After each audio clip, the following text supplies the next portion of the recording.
definitely do a lease with a sublease. You're going to lease, let's say, at 3,500, sublease at 5,500. So you have a positive cash flow for a good 10 years, 5 years, 15 years.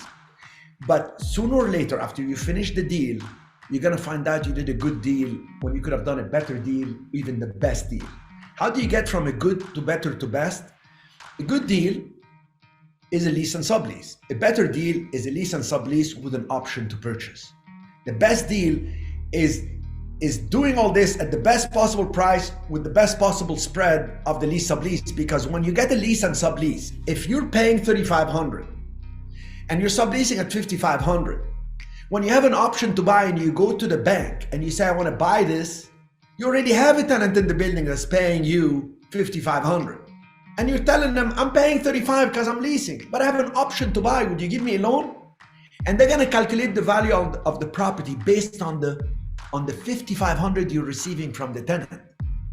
Now, when you go to the seller and say, how much do you want for the building? I want to buy it from you because we have an option.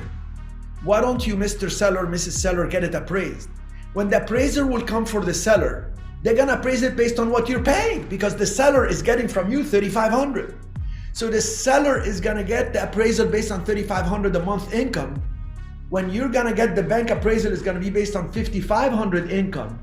So your appraisal is a lot higher than the seller's appraisal. So the seller will ask for 600,000 and the bank will tell you the property appraised at 850,000. We're willing to give you 650. You can literally get the deal, no money down, because you're already in and have an option to buy. And there is a corporate tenant with a national presence and a corporate guarantee. And that's one of the very rare ways to actually make an absolute killing, and one deal can change your life. Very good. So you can, but try to, when you do a lease and sublease, here's what you do. So sometimes you can go into a seller or an owner of a building and give him everything at once. They get scared. So you tell them, I'd like to lease it.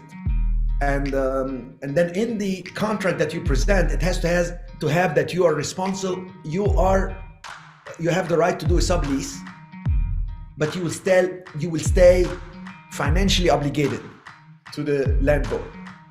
And when you go to them, they may say something like, I don't want to give you 10 years. I thought it's only for 5. You say, okay, well, I tell you what, I will do 5, but give me an option to buy.